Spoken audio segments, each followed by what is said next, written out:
여러분 인생의 터닝 포인트를 다들 만나셨습니까? 대학을 함께 다니면서 종종 술을 즐기던 친구 두 명이 있었습니다. 아, 그러던 어느 날 마찬가지로 함께 술집으로 향해 갑니다. 그런데 그 자그마한 교회 앞을 지나가게 되었는데 그때 마침 이제 예배 시간이었던 거예요. 그래서 찬송 소리가 막 들리는데 한 친구의 마음이 감동이 되기 시작했습니다. 그래서 술집으로 둘이 가고 있었는데 그 감동받은 친구가 한 친구한테 자, 우리 한번 교회를 한번 가보자, 들어가 보자. 마음이 정말 너무 좋은 이렇게 얘기를 했어요. 그랬더니 그 친구가 뭐라 그랬냐면 쓸데없는 소리 하지 말라고 이렇게 얘기를 한 겁니다. 그래서 감동을 받은 그 친구는 교회로 들어갔습니다. 그리고 쓸데없는 소리 하지 마 한 친구는 그냥 술집으로 가게 된 거죠. 그런데 찬송 가운데 막 하나님의 은혜가 임하기를 시작합니다. 뿐만 아니라 그날 또 말씀의 제목이 죄의 삭은 사망이다. 이런 제목이었어요.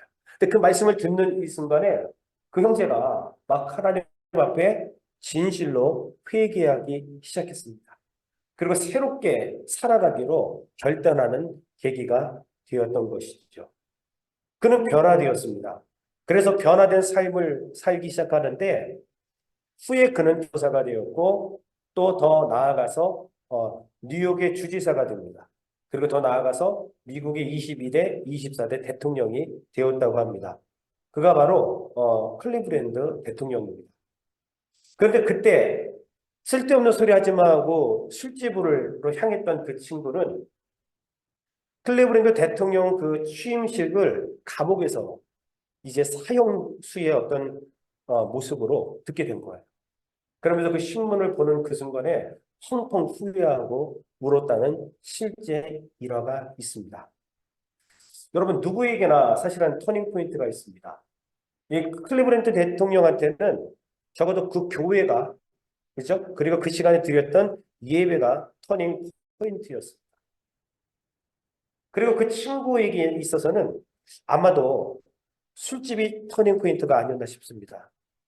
거기서 함께 예배의 자리로 나왔으면 좋았을 텐데 그러지 못하고 한 번 가고 두 번 가고 계속 가다가 결국에 가서는 범죄의 연루가 되고 살인을 범하게 되어 사형수로 생을 마감하게 되는 아마 안 좋은 어떤 인생의 터닝 포인트가 아닌가 싶습니다. 자, 여러분 터닝 포인트라는 말을 우리는 잘 알고 있습니다. 한국말로는 우리가 전환점이라고 이야기를 하죠. 지금까지의 나의 삶이 다른 방향으로 전환되는 시점을 노리는 터닝 포인트라고 합니다. 이것을 성경을 근거로 얘기해 본다면 지금까지의 나의 삶이 하나님의 원하시는 방향대로 그리고 하나님께서 이끄시는 방향으로 전환되는 그 시점이 바로 영적인 터닝 포인트 이렇게 이야기할 수 있겠습니다. 아마 각자가 오늘 이렇게 성전에 들어오기까지 분명히 터닝 포인트를 경험했을 것입니다. 저에게도 분명한 터닝 포인트가 있었습니다. 고3 때 저는 우리 집에서 드렸던 가정 예배가 터닝 포인트였어요. 그때 저는 하나님의 컬링을 가정 예배 가운데에서 받았습니다. 그래서 저는 여러분들에게 예배를 강조하고 가정에서 자녀들과 함께 예배를 드리라고 하는 이유가 바로 거기에 있어요. 왜냐하면 제가 거기에서 하나님의 음성을 듣고 환상을 보고 하나님의 콜링을 받았기 때문에 예배 가운데에 우리의 인생의 터닝 포인트가 분명히 일어날 수 있다는 확신이 있기 때문입니다. 우리 성도님들의 신앙의 터닝 포인트는 언제였습니까? 아니, 무엇이었습니까? 특별히 오늘 2024년도를 우리가 시작하면서 여러분, 우리가 지금까지 신앙생활도 잘해왔지만 앞으로 2024년도가 우리 인생의 영적인 정말 터닝 포인트가 되어서 더욱더 하나님과 깊은 영적인 교제가 있고 믿음이 성장하는 한 해가 되시기를 주의 이름으로 간절히 축원을 드리겠습니다. 오늘 본문의 말씀을 보시면은 모세의 여호수아의 어떤 사건이 나오게 됩니다. 여호수아의 터닝 포인트가 두 가지가 나오는데 첫 번째는 뭐냐면 모세의 죽음이었어요. 자, 여러분 1절의 말씀을 한번 같이 보도록 하겠습니다. 같이 읽습니다. 시작. 주님의 종 모세가 죽은 뒤에 주님께서 모세를 보좌하던 눈의 아들 여호수아에게 말씀하셨다. 아멘. 1절이 별것 아닌 것 같지만 사실은 1절이 굉장히 여러분 중요한 내용입니다. 모세가 죽었습니다. 120세에.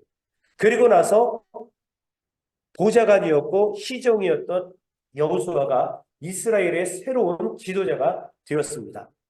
여러분, 여호수아는 어떤 사람이었습니까? 우리 성도님들이 아마 알고 계실 거예요. 이 여호수아는 54세가 되었을 때에 아말렉과의 전쟁에서 그는 선봉에 서서 아말렉과 전쟁을 치렀던 장본인입니다. 모세는 산 꼭대기에 올라가서 손을 들고 하나님께 기도했습니다. 그래서 아론과 훌이 왼손과 오른편에 팔을 붙잡고 함께 기도했죠. 그런데 실질적으로 나가서 아말렉과 싸웠던 장본인이 바로 이 여호수아였습니다. 그리고 55세 때에는 어떤 사건이 있었냐면은 가데스 바네아 사건이 있었습니다. 열두 정탐꾼 사건이요. 열두 목령이 여러분 가나안 땅에 들어가기 이전에 정탐을 가죠. 그때 10명의 사람은 가나안 땅은 참 좋기는 하지만 거기는 안악 자손들, 거인족들도 살고 우리는 저들의 밥에 비한다. 밥에 비교할 수 없다. 이렇게 이야기를 하죠. 그런데 여호수아와 갈렙만이 하나님의 약속을 믿고 우리가 들어가면 승리할 수 있다라고 이야기를 하지요. 가나안 땅을 정복할 수 있다라고 믿음으로 선포했던 사람이 바로 이 여호수아였습니다. 평생을 여호수아는 모세를 곁에서 보좌하고 섬겼던 그러한 사명을 감당했던 사람이 여호수아였습니다. 자, 그렇다면 여러분 이제 모세를 한번 보시자고요. 모세는 어떤 사람이었습니까? 그 당시 이스라엘에서는 아주 독보적인 존재 아닙니까? 40년은 왕궁에서 생활을 하면서 훈련받았고 40년은 미디안 광야에서 훈련을 받았고요. 40년은 이스라엘 백성들을 광야에서 이끌었던 아주 확실한 사람이었습니다. 뿐만 아니라 400년 동안 애굽의 종노릇하고 있었던 이스라엘 백성들을 출애굽시켜서 가나안 땅 앞까지 이끌어갔던 리더가 바로 누구냐면 모세였습니다. 여러분, 모세는 40년 광야 생활을 하면서 하나님의 기적을 체험할 수 있도록 역사했던 사람입니다. 홍해 바다를 하나님의 지팡이를 들고 손을 올렸을 때에 홍해 바다가 갈라지고 그곳으로 300만이 넘는 이스라엘 백성들이 함께 건널 수 있는 그런 사건도 있었고, 뿐만 아니라 낮에는 구름 기둥으로 밤에는 불 기둥으로 또한 만나와 메추라기를 통해서 반석에서 생수를 내면서 생생하게 하나님의 살아계심을 증거했던 사람이 누구냐면 바로 이 모세입니다. 자, 그런데 오늘 본문 말씀을 보니까 모세가 죽었어요. 모세가 죽은 겁니다. 이 모세의 죽음, 신명기 34장을 읽지 않았지만 신명기 34장과 이 여호수아 1장은 연결이 되거든요. 모세가 이토록 독보적인 존재였기 때문에 후에 그가 죽었을 때의 그의 시체나 아니면 그의 무덤이 우상화될 염려가 있었기 때문에 하나님께서는 미가엘 천사장을 시켜서 모세의 시체를 처리해서 지금까지 그 무덤이나 그 시체가 어디에 있는지 발견되지 않았다고 성경은 기록하고 있습니다. 여러분들의 기회가 되시면 유다서 1장 9절을 한번 읽어봐 주시고 민수기 34장 6절 그리고 7절을 한번 읽어보십시오. 모세가 120세에 죽었는데 성경은 뭐라고 이야기를 하냐면 죽는 그 순간까지도 눈이 흐려지지 않았고 기력이 쇠하지 않았다라고 여러분 성경은 말합니다. 그런데 이 말은 무슨 말일까요? 더 살아도 되는데 더 살 수 있음에도 불구하고 왠지 무언가 하나님께서 개입하셨다는 사실을 여기서 알게 됩니다. 여러분 어떤 하나님의 개입이 있었을까요? 가데스 바네아 사건을 다시 한번 돌아가면서 거기서 열두 정탐꾼 사건을 한번 보십시오. 여러분 그 사건 때문에 그들이 하나님께 불순종하고 불신앙했기 때문에 하나님께서 출애굽 1세대는 광야에서 죽어야 된다고 말씀하셨습니다. 그러니까 출애굽 1세대가 광야에서 죽어야지 출애굽 2세대 또는 그 광야에서 태어난 자녀들이 가나안 땅에 들어갈 수 있다라는 것입니다. 뿐만 아니라 모세에게도 하나님께서 메시지를 전한 적이 있습니다. 무리바에서 반석을 내리실 때에 하나님의 명령대로 이행하지 않고 반석을 2번 내리쳤습니다. 이 행위는 하나님의 거룩함을 드러내지 못하고 혈기왕성한 데에서 나왔기 때문에 이 사건 때문에 하나님께서 모세에게 뭐라고 이야기를 했냐면 너는 가나안 땅에 들어가지 못할 것이다. 그러니까 가나안 땅에 들어가려면 여러 가지 조건이 있었지만 가장 중요한 조건이 있었는데 첫 번째는 뭐냐 하면 출애굽 1세대가 다 죽어야지만 가능했다는 겁니다. 그리고 또 하나는 뭐냐면은 모세가 죽어야지만 가나안 땅을 정복할 수 있는 그 시발점이 될 수가 있다는 사실을 우리가 말씀을 통해서 보게 되는 겁니다. 그러니까 여러분, 눈도 잘 보이고 기력도 쇠하지 않았지만 역사를 주관하시고 인도하시는 하나님께서 결국에 가서는 그렇게 결단을 내릴 수밖에 없고, 성경은 뭐라고 하냐면 그 앞에 있는 느보산에서 가나안 땅을 바라보면서 모세가 운명했다고 성경은 말씀하고 있습니다. 독보적인 존재 모세가 죽은 겁니다. 그리고 그 다음에 한 번도 민족의 지도자가 되지 못했었던 여호수아가 오늘 리더가 되었으니 얼마나 여러분 두렵고 떨렸겠느냐라는 겁니다. 그러니까 본인이 어떻게 모세처럼 이스라엘 백성들을 인도할지 사실은 못할 것 같았거든요. 그러니 그가 했던 행동은 무엇일까요? 하나님을 철저하게 의지하기 시작한 겁니다. 자, 여기에 여러분 포인트가 있는 거예요. 모세가 죽었을 때에 너무 두렵고 떨렸지만 오히려 그것 때문에 여호수아는 철저하게 하나님을 신뢰하고 의지할 수 있었기 때문에 바로 모세의 죽음이 여호수아에게는 첫 번째 터닝 포인트가 될 수 있었던 것입니다. 어쩌면 나에게 지금 닥쳐온 환난, 그리고 거친 풍랑이, 그리고 감당할 수 없는 사건이 우리 인생의 영적인 터닝 포인트가 될 수 있음을 오늘 이 말씀에서 우리는 알게 되는 겁니다. 내가 감당할 수 없는 환난과 정말 그런 풍랑을 만났을 때에 우리가 할 수 있는 일이 무엇이겠어요? 하나님을 의지할 수밖에 없는 거겠죠. 주님을 의지하고 주님께 기도하고 주님께 매달리다 보면은 결국 거기에서 우리 인생의 영적인 터닝 포인트가 일어날 수 있음을 오늘 성경은 말씀하고 있는 겁니다.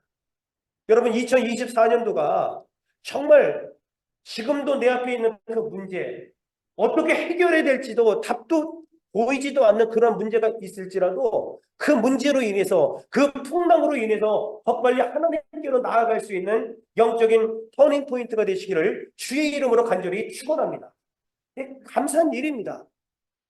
2024년도에 우리는 무언가 터닝 포인트를 이루어야 됩니다. 자, 그럼 두 번째 여호수아의 터닝 포인트는 무엇입니까? 자, 1절의 말씀을 다시 한번 여러분 보도록 하겠습니다. 자, 같이 읽습니다. 시작. 주님의 종 모세가 죽은 뒤에 주님께서 모세를 보좌하던 눈의 아들 여호수아에게 말씀하셨다. 하나님께서 여호수아에게 말씀하셨습니다. 두 번째 여호수아의 영적인 터닝 포인트는 하나님의 말씀이었다는 겁니다. 두려워하는 여호수아에게, 떨고 있는 여호수아에게 하나님께서 말씀하셨습니다. 어떤 말씀을 주셨냐면 이제 모세가 죽었으니 너는 백성들과 함께 일어나라. 그리고 요단을 건너서 가나안 땅으로 가라고 하나님께서 말씀을 주신 거예요. 모세가 죽었으니, 모세가 죽어서 다 끝난 것 같은데 하나님은 달랐어요. 여러분, 역사는 어떤 위대한 사람 한 사람으로 인해서 시작이 되고 마무리되는 게 아닙니다. 모세는 죽었지만 하나님의 역사는 계속해서 여러분 흘러가게 되는 겁니다. 모세가 죽었으니 너는 걱정하지 말고 백성들과 다시 한번 일어서서 가나안 땅으로 들어가라는 말씀을 들은 거예요. 그리고 어떤 말씀을 받았습니까? 너희 발바닥으로 받는 땅을 내가 다 주겠다라고 말씀하셨습니다. 여러분, 땅을 발바닥으로 밟는다고 그 땅을 내가 얻을 수 있겠어요? 쉽지 않잖아요. 그런데 하나님께서는 그런 메시지를 주신 겁니다. 그래서 이스라엘 백성들이 가나안 땅에 들어가서 여리고 성도 여러분 어떻게 해서 어떻게 된 겁니까? 여리고 성을 전투에서 여러분 따는 것도 아니잖아요. 그냥 한 바퀴 돌고 매일 여러분 6일 동안 한 바퀴 돌고 일곱째 날에 일곱 바퀴 돌고 소리 와 하고 질렀더니 와르르 그 성벽이 무너져 버렸단 말이죠. 발바닥으로 밟으니까 정말 말씀대로 하나님께서 가나안 땅을 주셨어요. 이런 메시지를 주신 거예요. 그러니 여호수아에게 얼마나 여러분 든든했겠습니까? 모세를 통해서 하나님이 어떤 분이신지를 알고 있었던 여호수아에게 그 하나님께서 이렇게 직접 말씀을 주시고 그렇게 행하시니 놀라운 일인 것이죠. 얼마나 든든했겠느냐라는 겁니다. 뿐만 아니라 여러분 5절에 보면 이런 말씀을 주십니다. 내가 너와 항상 함께 있겠다. 너를 떠나지도 않고 너를 버리지도 않겠다. 이런 메시지를 주신 거예요. 그러니 여호수아 입장에서는 얼마나 힘이 되고 능력이 됐겠습니까? 여러분 오늘 이 메시지가 이 하나님의 말씀이 저와 우리 성도님들에게도 들리시기를 주의 이름으로 축원합니다. 말씀을 통해서 영적인 터닝 포인트를 우리는 경험할 수 있는 겁니다. 적어도 여호수아에게 있어서 모세의 죽음과 하나님의 말씀은 그를 지금까지 살아왔던 삶이 아닌 하나님이 인도하시는 방향으로 새롭게 전환될 수 있는 터닝 포인트가 되었음을 오늘 말씀을 통해서 발견하게 되는 겁니다. 우리에게도 동일합니다. 여러분 하나님의 말씀이 올해 저와 우리 성도님들의 터닝 포인트가 되시기를 주의 이름으로 간절히 축원을 드리겠습니다. 지금 내가 만난 환난과 고난과 고통 두려워하지 마십시다. 그 속에서 분명히 하나님의 계획이 있고 우리는 영적으로 거듭날 수 있는 특별한 계기가 될 수 있음을 우리가 발견하게 될 것입니다. 우리가 이런 터닝 포인트를 경험해야지 됩니다. 왜냐하면 우리 부모님들이 이런 경험이 있으면 자녀들까지도 여러분 연관이 있고 자녀들까지도 회복이 되신다는 사실을 우리는 잘 알아야 됩니다. 조나단 에드워즈라고 하는 프린스턴 대학의 총장도 역임하셨고 미국의 영적인 대각성기에 가장 미국 사람들에게 아니 전 세계 사람들에게 가장 큰 영향력을 미쳤던 분이 조나단 에드워즈 목사님이십니다. 그럼 얼마나 하나님의 말씀을 사랑했는지 몰라요. 그런 가슴으로 하나님의 말씀을 가르치고 가슴으로 하나님의 말씀을 선포했습니다. 우리처럼 머리로 하나님의 말씀을 이해하려고 노력하지 않았어요. 가슴으로 느끼고 가슴으로 품고 하나님의 말씀을 선포했다는 것이죠. 그의 부인 역시 믿음의 거장이었습니다. 어떤 사람이 이렇게 훌륭한 인물인 조나단 에드워즈를 추적하기 시작했습니다. 그의 후손이 어떻게 되었는지. 근데 여러분 놀라운 일이 거기서 발견이 됩니다. 그의 직계 후손이 873명이 있었는데 그 가운데 대학 총장이 12명이 나왔다고 합니다. 교수가 65명이 나왔고 의사가 60명이 나왔고 성직자가 100명이 나왔습니다. 군인이 75명 나오고 저술가가 85명, 변호사가 100명, 판사가 30명, 공무원이 80명, 하원 의원이 3명, 상원 의원이 2명, 미국 부통령이 1명, 그리고 260명의 사람들이 평범하게 믿음을 지키며 살아갔다는 것이죠. 그런 한 민족과 그리고 전 세계의 어떤 영적인 각성을 일으켰던 사람이며 하나님의 말씀을 그렇게 사모했던 사람인데 그분의 후손들이 이렇게 하나님의 은혜 가운데에 살아가는 모습을 보게 되는 겁니다. 근데 어릴 때 친구가 있었습니다. 맥스 추크라는 친구가 있었는데 어릴 때는 같이 주일학교를 열심히 잘 다녔습니다. 그런데 어느 날부터인가 이 맥스 추크가 믿음을 잃어버렸어요. 그리고 교회를 떠나게 되었고 방탕한 생활로 빠지게 되었습니다. 결혼을 했는데 믿지 않는 여인과 결혼을 하게 됩니다. 마찬가지로 이 사람은 그 맥스 주크라는 사람도 추적해서 한번 바라봤는데 그의 후손이 1292명이었다고 합니다. 그런데 유아 때 사망한 사람이 309명, 거지가 310명이었고 불구자가 440명, 매춘부가 50명, 도둑이 60명, 살인자가 70명, 그냥 별 볼 일 없이 그냥 살았던 사람들이 53명이라였다는 것이죠. 여러분, 믿음이라고 하는 것은 우리뿐만 아니라 우리 자녀들에게도 영향력이 있다는 사실을 기억하십시오. 부모라면 모든 사람들이 자녀들이 잘 되기를 원하지 않습니까? 그렇다면 우리 부모님들에게도 영적인 터닝 포인트가 반드시 있어야 되며 우리 자녀들에게도 영적인 포인트가 분명히 있어야 됩니다. 터닝 포인트가 있어야 되는 겁니다. 지금까지 그냥 우리가 혹시라도 믿음 없이 살아왔다면 이렇게 계속 살아서는 안 돼요. 무언가 새롭게 하나님을 믿으며 살아갈 수 있는 특별한 방향이 전환이 되는 시기가 있어야 된다는 거예요.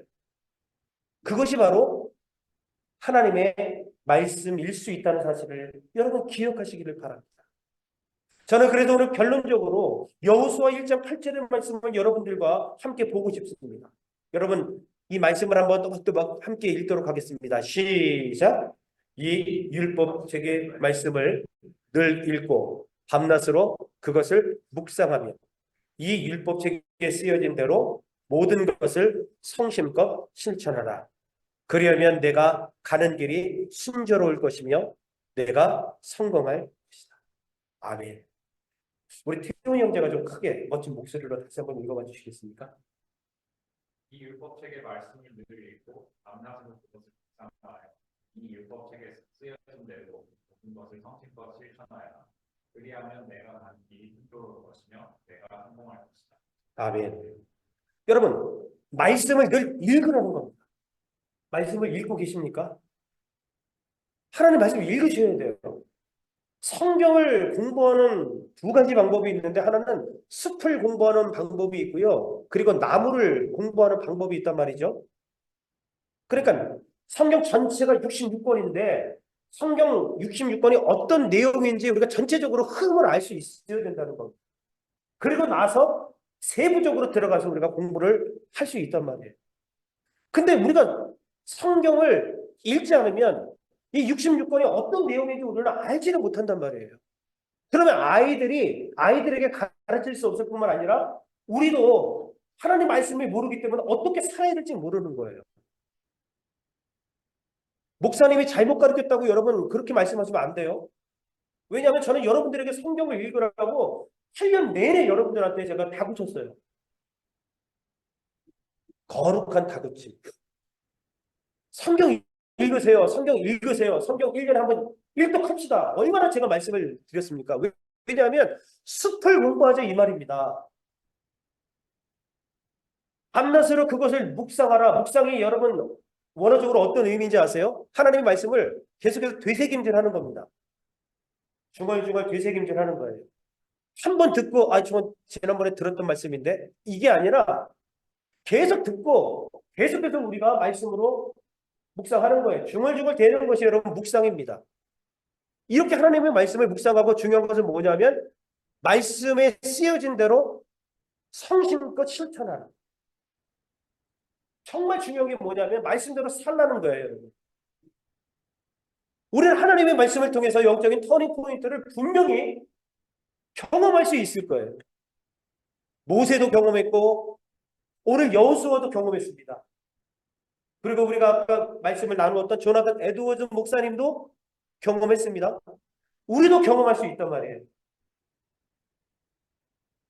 하나님의 말씀을 여러분 읽고 하나님의 말씀을 묵상하시는 성도들이 되시기를 주의 이름으로 간절히 축원을 드리겠습니다. 그때 어떤 일이 벌어집니까? 그리하면 내가 가는 길이 순조로울 것이며 내가 성공할 것이다. 물론 이 세상에서 뭐 잘 되고 이런 개념이 아니죠. 하나님 말씀 가운데에서 정말 여러분 우리가 믿음으로 자라날 수 있음을 분명히 성경은 말씀을 하고 있다는 겁니다. 그러므로 정말 중요한 것은 저와 우리 성도님들에게 2024년도에는 영적인 터닝 포인트가 한대리 있어야 된다는 사실입니다. 뭐 작년에 있었는데요. 감사한 일입니다. 혹 작년에 없었더라면 올해는 반드시 하나님의 말씀을 통해서 여러분 있어야 됩니다. 내가 당한 그 고난과 환난과 어려움이 터닝 포인트가 될 수 있음을 여러분 기억하십시오. 반드시 그 풍랑 때문에 더 빨리 하나님을 만나게 되는 특별한 은혜를 우리는 경험하게 될 것입니다. 주신 말씀을 통해서 저와 우리 성도님들이 올 1년 한 해 정말 영적인 터닝 포인트가 꼭 있으시기를 주의 이름으로 간절히 축원을 드리겠습니다.